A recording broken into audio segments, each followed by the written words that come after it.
Have you ever wondered what truly happens when you stop chasing a woman? Not just ignoring her out of spite or playing games, but genuinely stepping back, choosing silence, and reclaiming your energy. Chapter 1. The shock of silence. Her confusion. Your clarity in the very beginning. When you stop talking to her, the first thing she feels is confusion.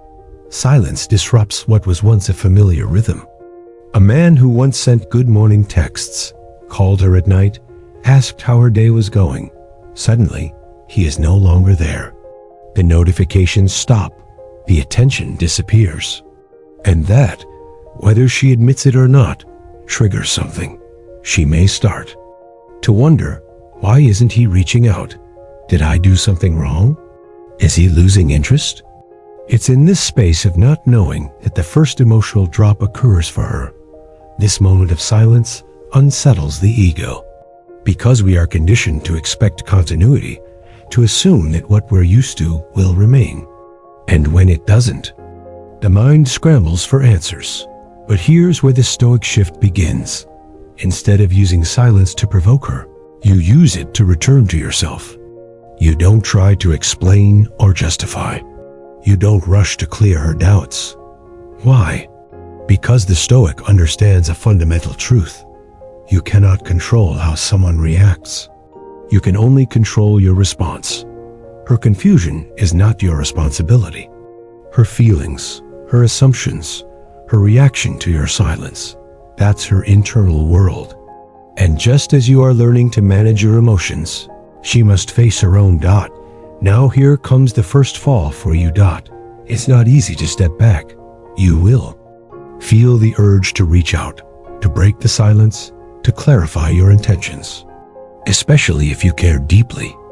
But this is the test of your discipline. The mind will whisper, what if she thinks I don't care? What if she forgets me? What if she moves on? Those are not questions of strength. They are echoes of insecurity. And the Stoic path is not about control, it is about release. You release the need to be understood. You release the compulsion to fix. You release the illusion that your worth depends on her recognition. Instead, you embrace stillness. You begin to observe your own emotions without judgment, without acting on impulse. And now, something subtle happens. While she spirals through questions, while her mind tries to make sense of your withdrawal, you begin to find clarity. Not about her, but about yourself. Why were you always the one reaching out? Did you feel unbalanced in the dynamic? Were you chasing her attention to feel valued?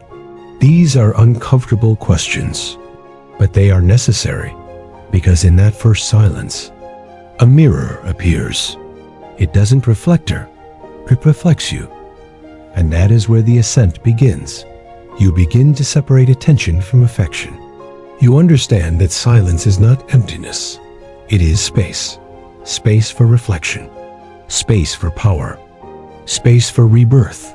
Marcus Aurelius said, "Nowhere you can go is more peaceful, more free of interruptions than your own soul."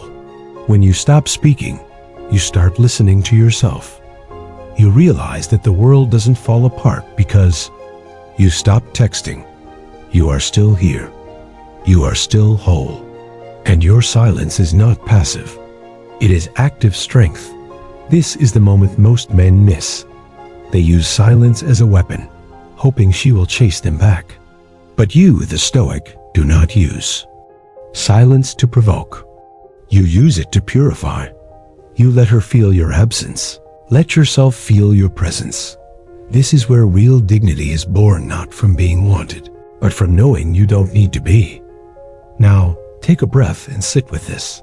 If she truly values you, she will notice your absence. But if she doesn't, you are better off having stepped away. In either case, you win. That is the first Stoic victory. Chapter 2. When she starts reflecting, so should you. After the initial shock of silence fades, something begins to unfold beneath the surface. She starts thinking. The silence is no longer just confusing now, it demands explanation. Her mind replays conversations, moments, texts. She starts asking herself, what changed? Did I do something wrong? Is he testing me? This is the moment she begins to reflect, not necessarily out of guilt, but out of curiosity and control. Human nature resists uncertainty, and when someone who was once consistent disappears, the ego panics.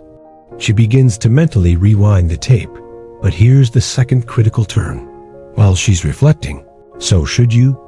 This is not a competition of who breaks the silence first. It's not about who misses who more. This is about inner inventory. You stop and ask yourself, was I being true to myself? This is the first internal fall, not caused by her, but caused by your own realization. Maybe you weren't. Maybe you were chasing her, not because of love or genuine connection, but because you feared what her absence would say about you. Maybe you made her the center of your validation. Maybe you kept giving, hoping one day she'd give back in the same measure. Stoicism invites brutal honesty. It doesn't sugarcoat your missteps. It tells you, you cannot control her actions, but you are fully responsible for yours. Were you acting out of your values or out of fear? Were you leading the relationship or simply reacting to her moods and signals? This is where the real growth begins. A Stoic man does not avoid hard truths. He leans into them, not to punish himself, but to refine himself. You may realize that you were sacrificing your boundaries, that you ignored red flags, that you tolerated emotional breadcrumbs just to avoid loneliness. And then comes the shift, the climb out of that internal fall. You no longer need her to reflect on what went wrong, because you've already taken full accountability for your side of the story. No longer wonder what she's thinking, because you're too focused on aligning your actions with your principles. You begin to see your silence not as absence, but as presence, your presence with yourself. You're no longer reaching out hoping to be chosen. You're choosing yourself. That's not arrogance. That's clarity. The Stoics believe that your worth is not dependent on recognition from others, but on your ability to live in harmony with your values. So when she starts reflecting on the relationship, let her. But don't sit by the phone, waiting for a message that may never come. That's not strength, that's dependency. Instead, use this time to ask, did I lose myself trying to win her over? Was I compromising my standards to keep the peace? Was I acting from strength or desperation? These are not comfortable questions, but they are necessary. And answering them honestly will elevate you, because once you see where you compromised, you can reclaim what was lost. And here lies the second Stoic truth. Your peace is found not in what she does next, but in how you respond to what already happened. You may never get closure. She might never apologize or acknowledge your worth, but that's irrelevant. You don't need her to validate your value. You validate it by how you carry yourself from this point forward. So while she reflects on you, you evolve without her. That is the kind of growth no one can take from you. And that, my friend, is what leaves a lasting impression, not just on her, but on you. Chapter 3. When she tests your boundaries. The unseen power of restraint after your silence stretches long enough to become noticeable. Something interesting tends to happen. She tests your boundaries. It might be subtle, a random message like, hey, just thinking about you, or a photo on social media designed to catch your attention. Maybe she starts liking your posts again, replying to old stories, or asks mutual friends about you.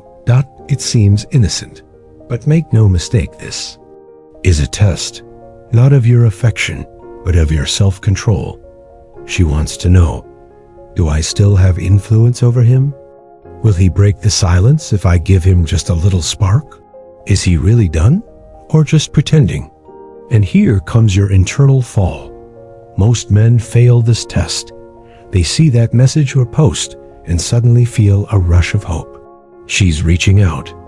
She misses me. Maybe I still have a chance. And then they break the silence, not from confidence, but from fear. Fear of losing her for good. Fear of being forgotten. Fear that their silence was a mistake. This is the trap. And Stoicism is the way out. The Stoic man understands that every external event is neutral. It is your interpretation that gives it meaning. A message is just a message. A post is just a post, that it does not demand your reaction. You pause. You breathe. You ask yourself, does responding now serve my values or just my ego? That's the pivotal moment. The second climb. Because once you realize that you are not obligated to respond, you reclaim your power. She's not the villain. She's not even necessarily trying to manipulate. Most of the time, these tests are unconscious. But that doesn't change the responsibility you have to yourself. You're not here to pass her tests. You're here to stay loyal to your principles. If your silence came from a place of clarity, if you stopped chasing because you felt misaligned, then do not abandon that insight. Just because your emotions flare up, this is where you separate yourself from the masses. While most men jump at any sign of attention, you remain grounded. You consider, what would a man of strength do right now? Sometimes that means not responding at all. Other times it means replying, but without emotion, without need, without urgency. Either way, your action is deliberate, not reactive. That's what Stoicism demands. Intentional living. Not silence to manipulate, but silence to observe. Not reacting to every impulse, but evaluating what truly matters. And here's the deeper lesson, one that most never see. Every time you hold your boundary, you build your character. Every time you resist the urge to chase, you reinforce your dignity. Every time you choose stillness over chaos, you become more unforgettable, not to her but to yourself. You begin to trust your strength, begin to respect your own limits. And eventually, so does everyone else. Let this be your compass. You do not chase what tests you. You outgrow it. A Stoic man doesn't respond to prove his worth. He responds only when it aligns with who he is. So the next time she tests your boundaries, ask yourself, not, does she still care? But am I still living in truth? If the answer is yes, then stay silent. Stay calm. Stay unmoved. That's not indifference. That's discipline. And in a world full of noise, discipline is the loudest message you can send. Chapter 4. When she seeks closure and you choose peace after enough silence, the tests stop being subtle. The messages become clearer, more direct. What happened? Why did you stop talking to me? I just want to understand. This is the moment she seeks closure. And here's the truth. It's not really about understanding. It's about control. About finding a way to recenter herself in a narrative she no longer owns. She may say she wants honesty, but what she truly wants is reassurance. She wants to know she mattered, that your silence wasn't indifference, that it wasn't the end. And right here, many men fall. They see this as their chance to explain everything, to finally be heard, to finally be understood. They mistake her request for closure as emotional openness, when often it's just a way for her to feel less discarded. And so, they respond. They write long messages explaining themselves. They break their own silence to be fair, to give clarity, to do the right thing. But here's the Stoic truth. You owe no one an explanation that costs you your peace. This is the internal fall. It doesn't come from her. It comes from your conditioning. Believe silence is unfair. You believe you're being cold. You believe you must give closure. But must you? Ask yourself, will this conversation bring clarity or chaos? Will this heal or reopen wounds you've already started to let close? In most cases, seeking closure is a disguised attempt to pull you back in. And if you're not centered, it will work. You'll find yourself re-explaining your decision, justifying your silence, softening your stance to ease her discomfort. The cost of your own clarity And here's where the Stoic man does something radical. He stays still. He doesn't ghost. He doesn't lash out. He doesn't retaliate. He simply does not explain what doesn't need to be explained, because he understands not every conversation deserves a response. Not every door needs to be closed gently. Some doors close on their own with silence as the final word. Marcus Aurelius wrote, "Choose not to be harmed, and you won't feel harmed. Don't feel harmed, and you haven't been."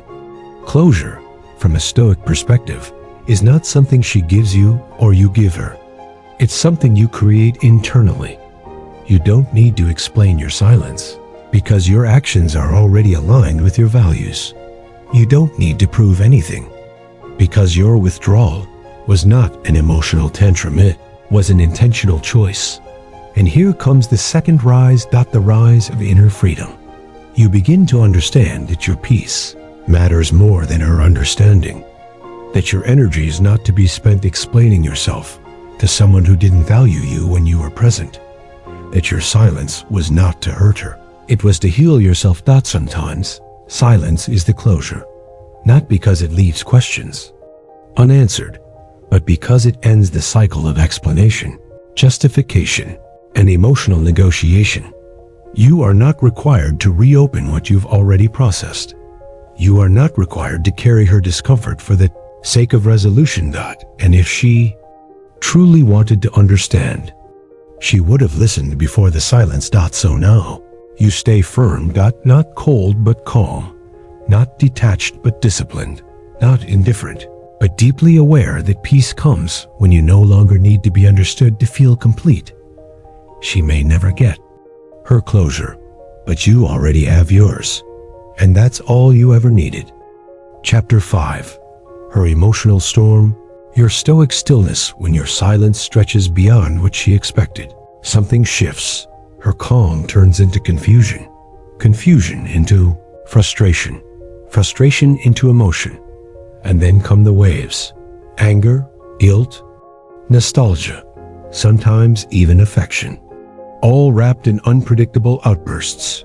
You may hear, "How could you just disappear? I meant nothing to you. You were never who I thought you were." Don't be fooled. These reactions are not just about you. They are reflections of her own internal conflict, of realizing that control has been lost, that presence has turned to absence, and that the attention she once took for granted is now gone. This is the emotional storm, and many men drown in it. They see her emotional expression as proof that she still cares. That maybe, just maybe, there's a chance that maybe now she sees their worth. But the Stoic man doesn't move.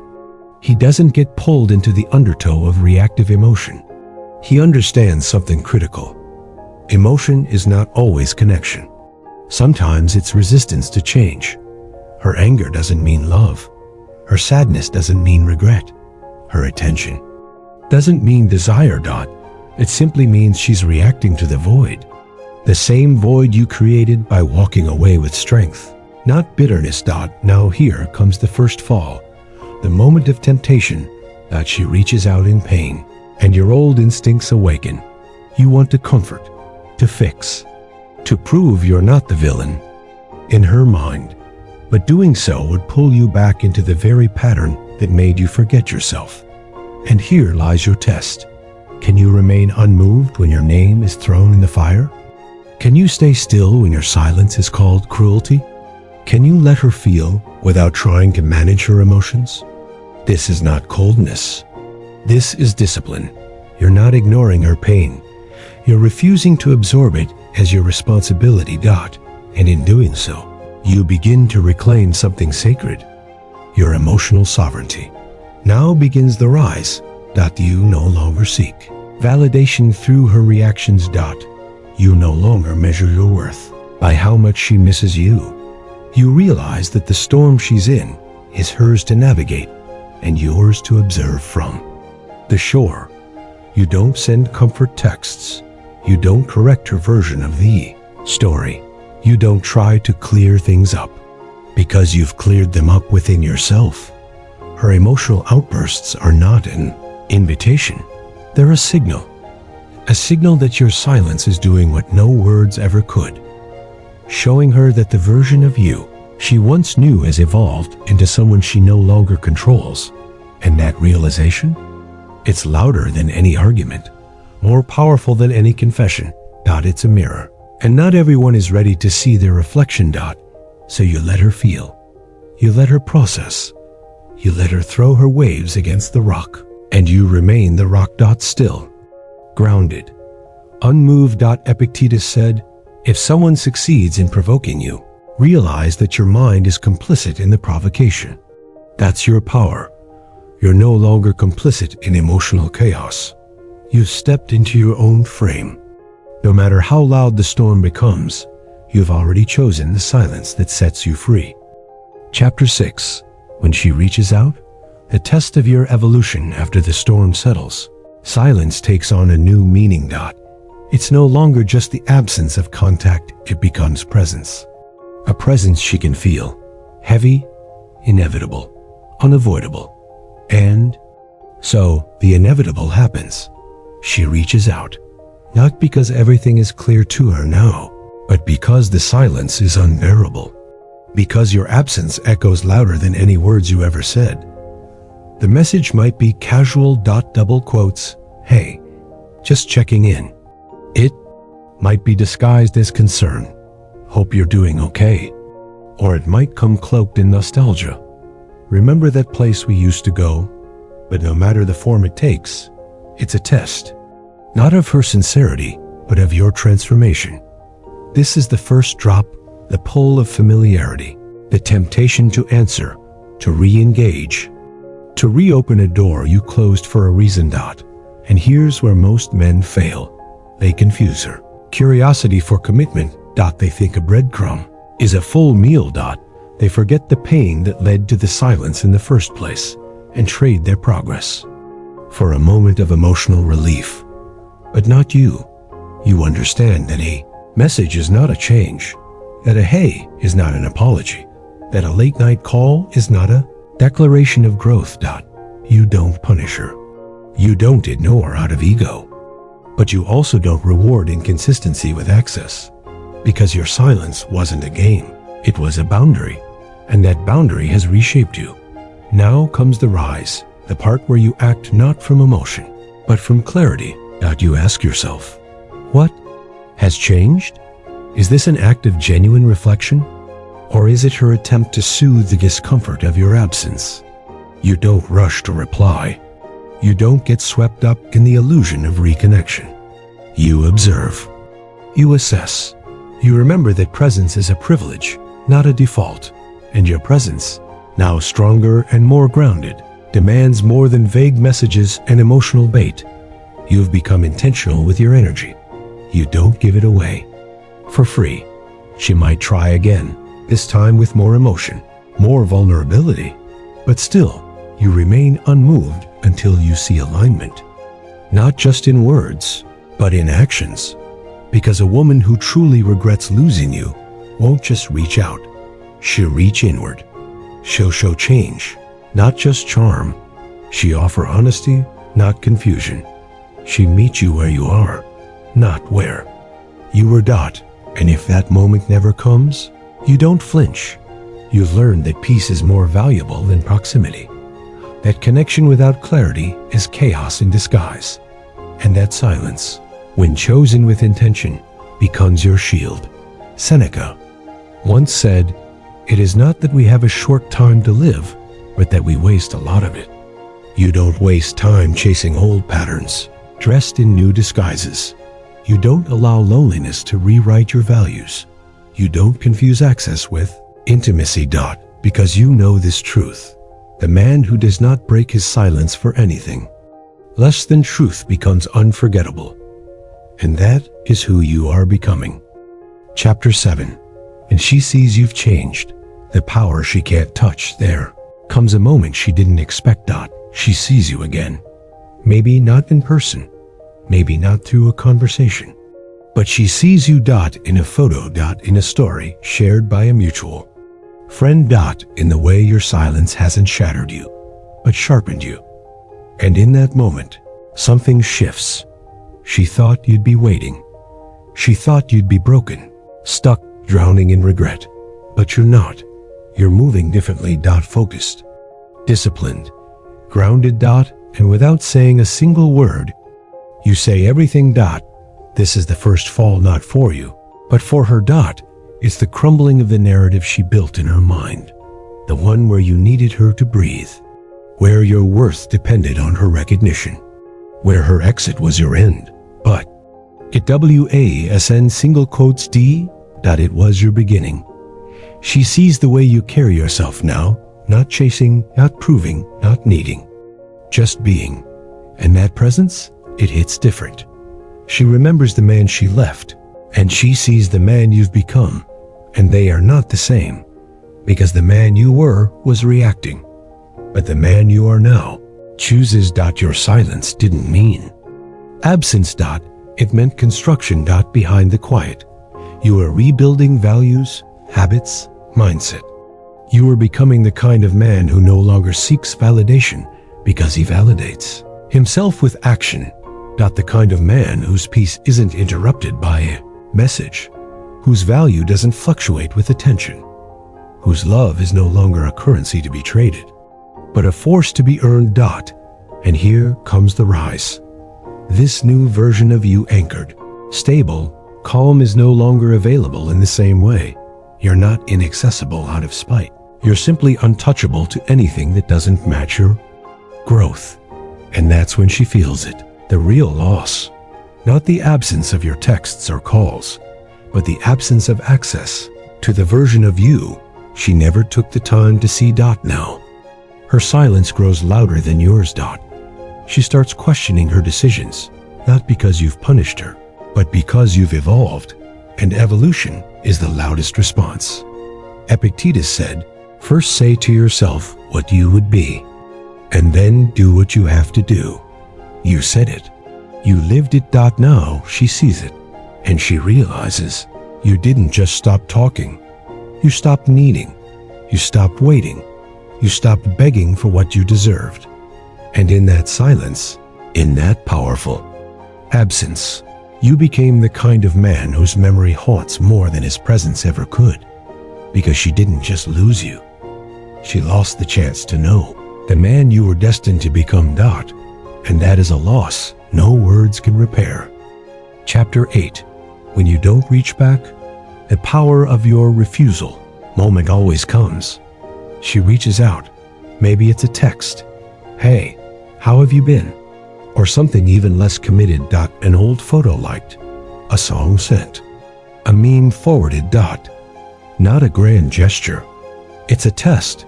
She's trying to see if the door is still open.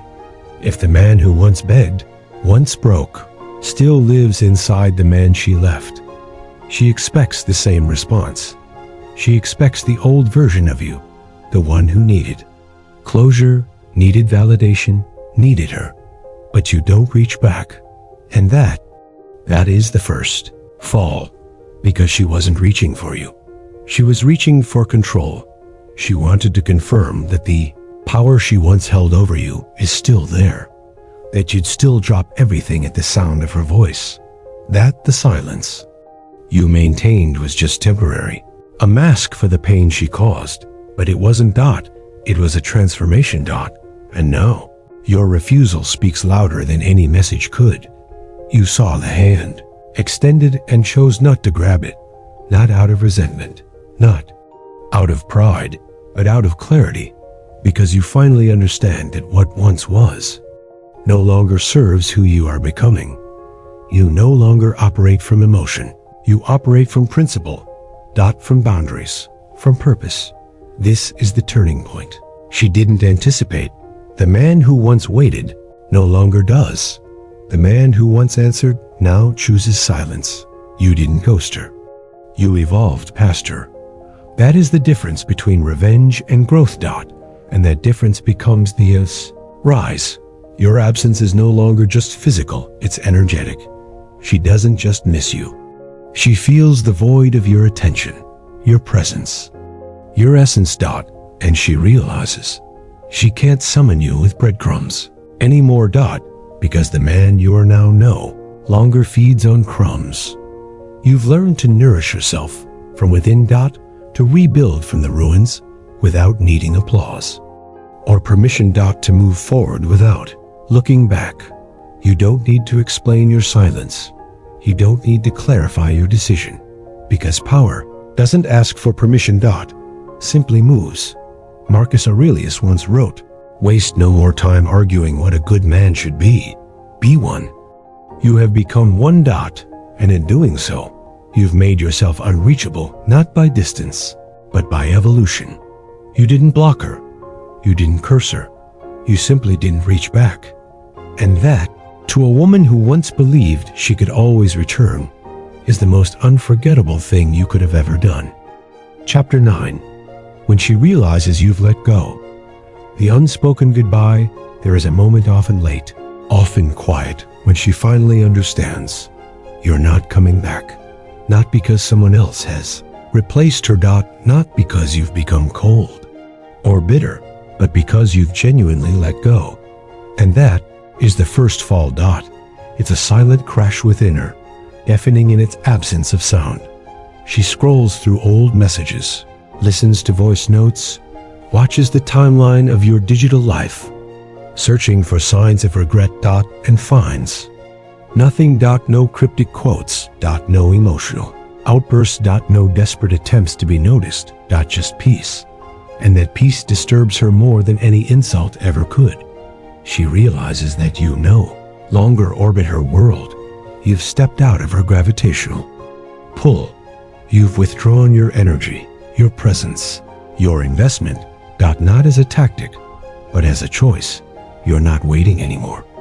You're not hurting anymore. You've accepted.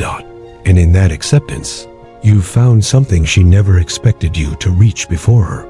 Closure. The same closure she thought only she could grant you.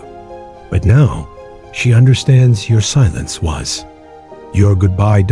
And that goodbye was never shouted. It wasn't posted. It wasn't dramatized. It was embodied. You moved on, needing to declare it. You became a man who no longer needed the past to validate his present. And that is the rise. The most powerful kind of healing is the one no one sees. The most unforgettable transformation is the one done in silence. You didn't need to announce it. She just felt it. In the stillness where your attention used to be. In the space where your apologies no longer arrive. In the echo where your emotions once lived. She realizes that she no longer holds the strings. Not because you cut them in anger, but because you outgrew the need for them. Letting go isn't weakness. It's power. It's the quiet reclaiming of your life, your peace, your direction. Epictetus said, "Freedom is the only worthy goal in life. It is won by disregarding things that lie beyond our control." You've done just that. You've taken back the only thing that ever truly mattered, yourself. She expected distance. She didn't expect indifference. She expected silence. She didn't expect peace. She thought she could haunt you. Now she can't even find you, because you didn't just walk away. You let go. And nothing echoes louder than the man who chooses to disappear with grace. Chapter 10. When she can't get your attention again, the final shift. Silence you maintained wasn't just a pause. It was a transformation. Days turn into weeks. Weeks into months. And through it all, she tries. She texts. She calls. She posts things she knows you'll see. She drops hints, hoping to spark something, anything. But this time, nothing moves you. This is the moment when she realizes she can't get your attention again. It's a profound realization for both of you. For her, it's a harsh awakening. The game has changed, and the player she once controlled has left the field. For you, it's the victory of inner mastery. The first fall happens for her, the fall from certainty. She believed her presence or absence could sway you. She believed your silence was temporary. She thought the emotional pendulum would swing back her way. But it doesn't, because you no longer live on that pendulum. You've stepped off the emotional seesaw. You stand firm on your ground. This is the rise. Your rise. You are no longer reactive. You are no longer desperate. You are no longer tethered to the approval or affection of someone else. You are whole. You are calm. You are free. The power of your silence lies not in its absence, but in its consistency. It is the unshakable foundation that says, I am not moved by your attempts. I am not pulled by your presence or absence. I am steady because I control myself. This stability is magnetic. It is unforgettable. It is the final lesson in the Stoic response to silence. Because when she can't get your attention again, it is not because you've lost interest. It is because you found something far greater, yourself. Marcus Aurelius said, the impediment to action advances action. What stands in the way becomes the way. Your silence wasn't an obstacle. It was the path to your freedom, the path to your self-respect. The path to becoming a man who is truly unshakable. So the next time silence falls in your relationships, remember, it's not a void. It's your fortress, your power, your peace. Final thoughts. Embrace your power through silence. As we close this journey, remember this. Stopping the chase. Choosing silence. Withdrawing your attention is not weakness. It is strength. It is the mark of a man who values himself beyond the whims of others. The Stoic teaches us that true power comes from within, not from control over others, but control over ourselves. When you stop talking to her, you do more than create distance. You create space. Space to grow. Space to reflect. Space to become the man you are always meant to be. Silence is not absence. Silence is presence. The presence of dignity, of self-respect, of unshakable calm. So, if you find yourself in this situation, embrace it. Use this silence as a tool for your own transformation. Choose your peace over chaos. Your values over validation. Your freedom over fear. And know this. In the stillness, you become unforgettable, not because you demand it, but because you embody it. If this video has helped you see that power lies in your control of silence, give it a like, subscribe for more lessons on Stoicism, emotional mastery, and growth. Share your story in the comments. Your experience might be the light that guides others. Together, we rise. Together, we become the men who do not chase, but lead. Thank you for watching. Stay strong, stay calm, stay true.